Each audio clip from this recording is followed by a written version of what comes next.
नमस्कार दोस्तों, स्वागत है आपका आज के इस वीडियो में। आज के इस वीडियो में हम डिस्कस करने जा रहे हैं टीबाटू यूनिवर्सिटी का कंप्लीट पेपर पैटर्न।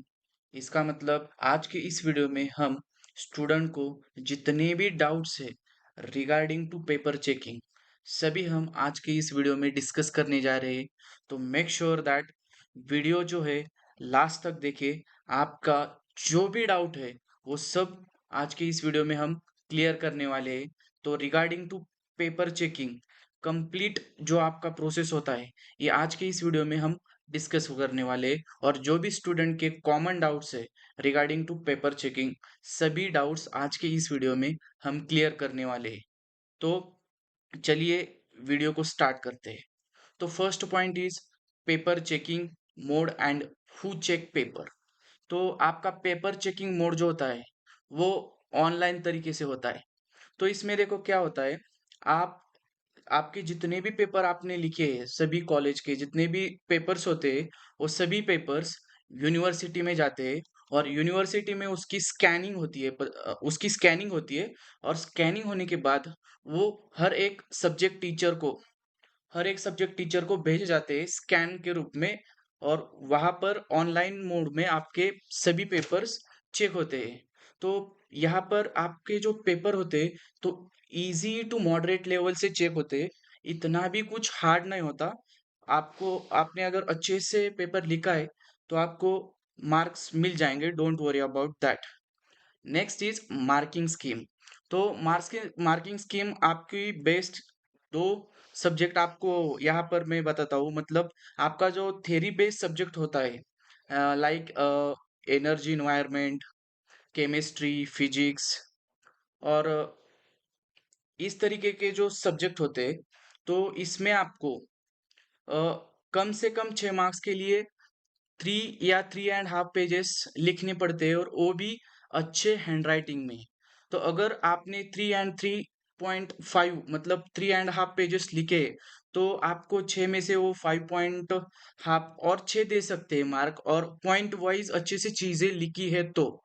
और जो न्यूमेरिकल बेस्ड सब्जेक्ट होते हैं, न्यूमेरिकल बेस्ड सब्जेक्ट में मार्किंग स्कीम कैसी होती है देखो। जैसे हमारा मैथ्स हो गया, मैकेनिक्स हो गया, तो इसमें मार्किंग स्कीम को कैसी होती है। अगर आपको न्यूमेरिकल सॉल्व करना है, मैथ्स का क्वेश्चन सॉल्व करना है तो आपको प्रॉपर स्टेप वाइज जाना पड़ता है। सपोज मैथ्स का एक क्वेश्चन है और आपने उसको गिवन लिखा है, उसमें जो भी दिया है सब कुछ लिखा है, अच्छे से फॉर्मूला लिखा है, कैलकुलेशन स्टेप वाइज किया है, तो आपको मैथ्स में 6 आउट ऑफ 6 मार्क्स दिए जाते हैं।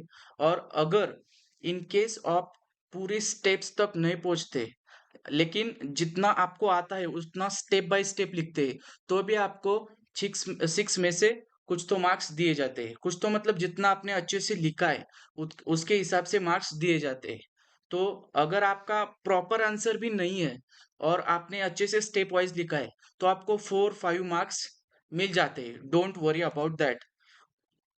आपने थ्योरी बेस्ड सब्जेक्ट में पॉइंट वाइज आंसर अगर लिखा है और प्रॉपर अच्छे से मतलब डायग्राम वगैरह लिखे हैं सब, तो आपको थ्योरी बेस्ड सब्जेक्ट में भी 6 में से 5-4 मार्क्स दिए जाते हैं। मोस्ट कॉमनली थ्योरी बेस्ड जो सब्जेक्ट होते हैं इनमें 6 आउट ऑफ 6 मार्क्स नहीं मिलते मोस्ट ऑफ द केसेस में, क्योंकि उतना प्रॉपर एक्सप्लेनेशन जो यूनिवर्सिटी के सब्जेक्ट टीचर को चाहिए होता है उतना स्टूडेंट्स नहीं लिखते। इसकी वजह से जो थ्योरी बेस्ड सब्जेक्ट होते हैं उनमें थोड़ा-सा मार्क्स कम पकड़ के चल सकते हैं, मतलब 6 आउट ऑफ 6 मार्क्स उसमें नहीं दिए जाते। और जो न्यूमेरिकल बेस्ड सब्जेक्ट होते हैं ना, तो इसमें मार्क्स स्कोर करना बहुत अच्छा आसान होता है।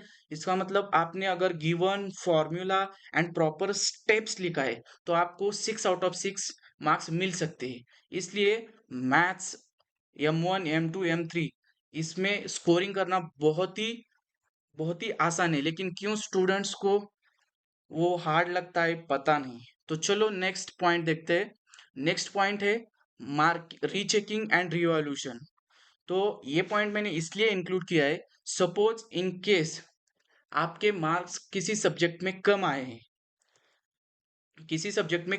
हैं, तो आपको क्या करना है, रीचेकिंग को डालना है और रिवॉल्यूशन को भी डालना है। रीचेकिंग को इसलिए डालना है क्योंकि आपको आप श्योर है कि मैंने पेपर अच्छे से लिखा था, फिर भी मुझे मार्क्स कम आए हैं। तो आप अप्लाई कर सकते हैं रीचेकिंग एंड रीवैल्यूएशन के लिए।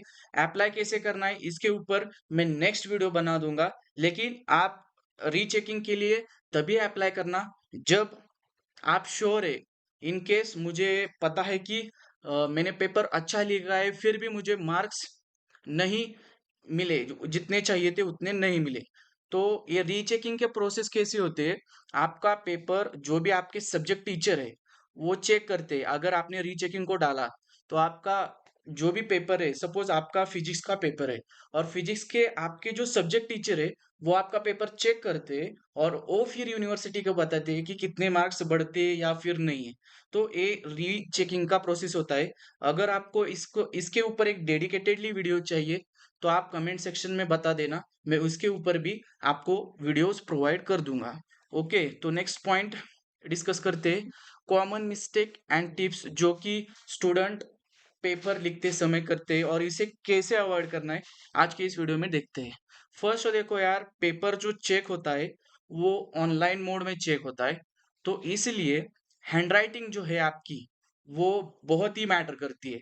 मतलब अगर आप देखो किसी क्वेश्चन का आंसर आपको नहीं भी आता है, तो और आप हैंडराइटिंग अच्छे से निकालते हो और पॉइंट वाइज आंसर लिखते हो, तो ये मैटर नहीं करता यार कि टीचर सभी पढ़ते रहेगा, क्योंकि उसे 200-300 पेपर्स होते हैं चेक करने के लिए। सो दैट्स व्हाई हैंडराइटिंग आपकी, देखो एग्जामिनर की जो सोच होती है, मतलब जो आपका पेपर चेक करता है, उसकी जो सोच होती है ना, वो बेस इस आपको जज करता है कि हैंडराइटिंग आपकी कैसी है।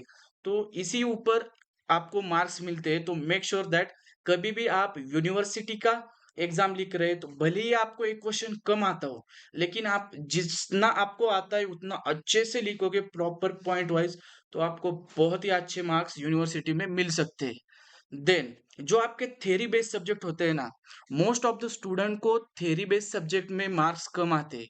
इसका मेन रीजन क्या, स्टूडेंट पॉइंट तो बहुत सारे लिखते हैं, मतलब उससे रिलेटेड जो भी है बहुत सारी लिखते हैं, बट जो डायग्राम होता है, देखो डायग्राम को प्रॉपर वेटेज होता है यूनिवर्सिटी के मार्किंग स्कीम में।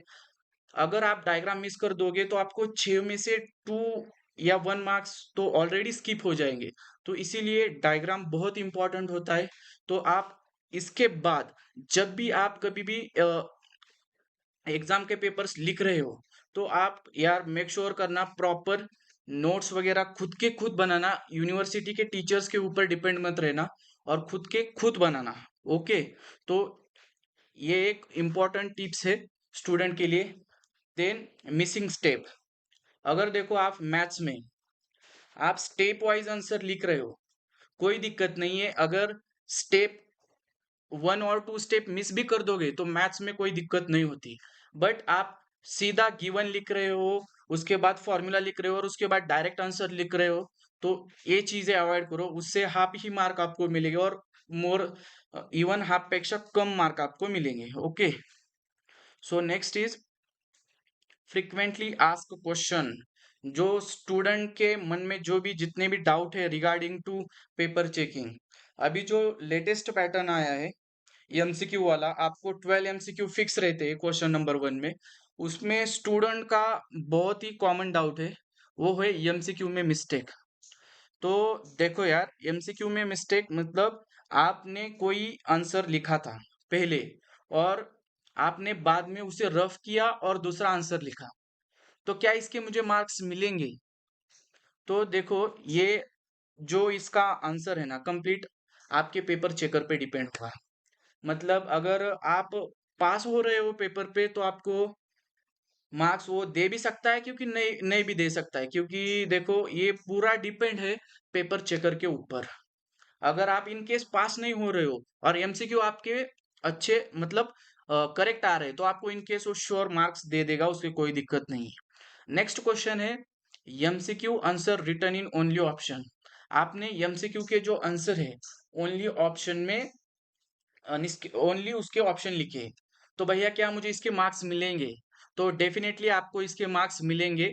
ऑप्शन का और ऑप्शन के आंसर का उसका कोई मैटर नहीं होता। अगर आपने ऑप्शन भी ठीक लिखे हैं तो आपको मार्क्स मिल जाएंगे। ओके, और next is half answer can be written, can I gets marks. ये भी बहुत सारे बच्चों का डाउट होता है। तो देखो यार, मैथ्स, सपोज मैं मैथ्स को पकड़ता हूँ। मैथ्स में अगर आप क्वेश्चन दिया है और क्वेश्चन को सॉल्व कर रहे हो, गिवन लिखा, उसके बाद जो फॉर्मूला है वो लिखा, स्टेप वाइज आंसर लिखा और आपको जितना आता है उतना ही लिखा, और नीचे का स्टेप आप रह गए, तो आपको मैथ्स में कुछ ना कुछ तो मार्क्स मिलेंगे।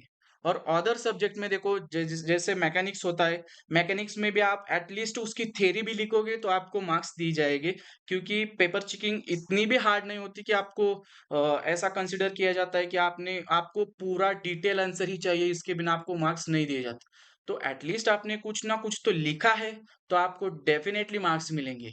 ओके, तो आई होप आपको अच्छे से आज का वीडियो समझ में आया होगा। तो कोई भी डाउट रह गया हो तो let me know in comment box.